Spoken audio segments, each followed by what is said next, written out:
Elisha ఏలీని వెంబడించాడు. Elisha ఏలీయను వెంబడించి ఒక రూపాంతరము చెందే భక్తిని నేర్చుకున్నాడు. దేవుడు ఆశించదగినటువంటి సేవా విధానంలోకి వెళ్ళిపోయాడు ఎలీషా. ఈ ఎలీషా దగ్గర గెహాజీ పరిచారకుడుగా ఉండి ఎలీషా ద్వారా దేవుడు చేసిన అద్భుతాలు అన్నిటినీ కళ్ళారా చూశాడండి.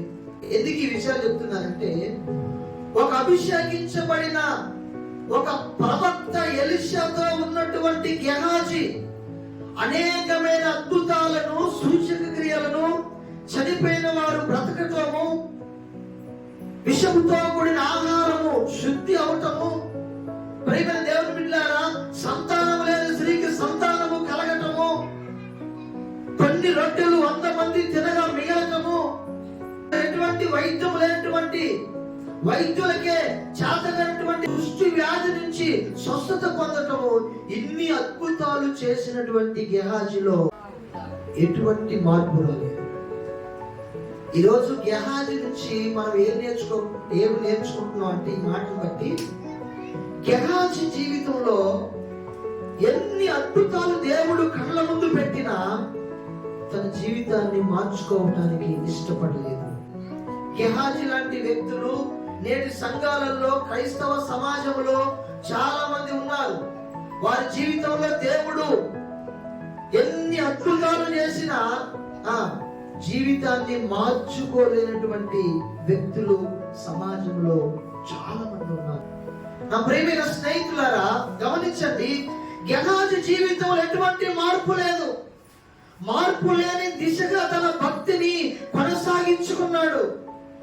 మార్చుకోవటానికి తనకు తాను ఎప్పుడు కూడా ఇష్టపడలేదు. మార్చుకోవటానికి తనకు ఎటువంటి ఆలోచన కలిగి ఉండలేదు. దేవుడు ఎప్పుడు నీలో పని చేస్తాడంటే మారటానికి నువ్వు ఇష్టపడాలా. ఏం పడాలండి?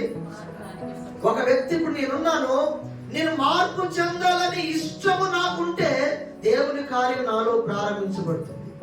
మార్పు చెందాలి అని నాలో ఇష్టం లేకపోతే నా ముందు దేవుడు ఎన్ని అద్భుత కార్యాలు ప్రదర్శించినా నేను చూస్తాను కానీ మార్చుకోవటానికి ఇష్టపడను. కాబట్టి దీన్ని బట్టి ఇంకొక ఆణిముత్యం లాంటి మాటను ఏం నేర్చుకోవాలంటే, అద్భుతాల ద్వారాగా ఏ వ్యక్తి కూడా చివరి వరకు దేవుడిలో నిలబడడు.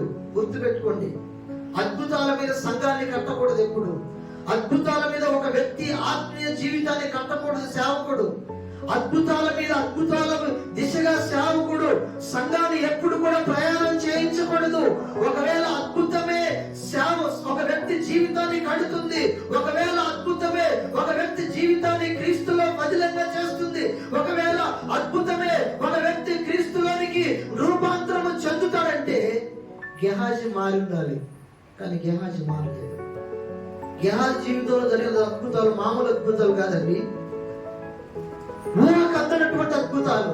మానవ మెదస్తుకి, మానవుని యొక్క తలంపులకి ఊహకు అందనటువంటి సైన్స్ కూడా అంగీకరించినటువంటి గొప్ప అద్భుతాలు. అటువంటి అద్భుతాలు దేవుడు ఎలీషా ద్వారా చేస్తుంటే కళ్ళారా చూశాడు, కానీ తన జీవితాన్ని మార్చుకోవటానికి ఇష్టపడలేదు. ఎలీషా ద్వారా దేవుడు చేసిన అద్భుతాలను గెహాజీ కన్నులారా చూసినప్పటికీ గెహాజీ జీవితంలో మార్పు రాలేదు. నీ పరిస్థితి ఏంటి? ఈరోజు నీ జీవితంలో దేవుడు చేసిన అద్భుతాలు ఎన్ని ఉన్నప్పటికీ ఇంకా నీ జీవితంలో గెహాజీ వలె మార్పు లేని దిశగా నువ్వు పరిగెత్తుతున్నావా, లేకపోతే మార్పు చెందేటువంటి వ్యక్తిగా నువ్వు ఉన్నావో లేదో ఒకసారి ఆలోచన చేసుకో. ఇంకా గెహాజీ గురించి మనం ఆలోచన చేసినప్పుడు, ఈ గెహాజీకి ఎలీషాకి మధ్య ఉన్న వ్యత్యాసాన్ని మనం గమనిస్తే ఒక 2 విషయాలు మనం చూడొచ్చు. ఒకటి ఏంటంటే, ఎలీషా ఏలియా దగ్గర నమ్మకమైన పరిచారకుడిగా ఉండి 2 ఆత్మాభిషేకాన్ని పొందుకున్నాడు. ఎలీషా ఎవరి దగ్గర పరిచయం చేశాడు? ఏలియా దగ్గర పరిచారకుడిగా ఉన్నాడు. ఏలియా చేతుల మీద ఎలీషా నీళ్లు పోసిన వ్యక్తిగా ఉన్నాడు. అయితే ఏలియా దగ్గర ఉన్నటువంటి ఎలీషా ఏలియాని ఎలా వెంబడించాడంటే ఒక కసితో వెంబడించాడు, ఒక ఆత్మ మంటతో వెంబడించాడు, ఆత్మల భారంతో వెంబడించాడు. కాబట్టి నమ్మకంగా ఉన్నాడు ఎలీషా ఏలీ దగ్గర. ఈ ఏలీ దగ్గర ఎలీషా నమ్మకంగా ఉండి రెండంతల ఆత్మను పొందుకుంటే, ఈ గెహాజీ ఎలీషా దగ్గర అపనమ్మకమైన పరిచారకుడిగా ఉండి కుష్టి వ్యాధిని పొందుకున్నాడు. వీళ్ళిద్దరికి ఉన్నటువంటి తేడా ఇది. ఎలీషానేమో ఏలీ దగ్గర పరిచారకుడిగా ఉండి రెండంతల ఆత్మ అభిషేకాన్ని పొందుకుంటే, ఇదే ఎలీషా దగ్గర గెహాజీ పరిచారకుడిగా ఉండి కుష్టి వ్యాధిని సంపాదించుకున్నాడు.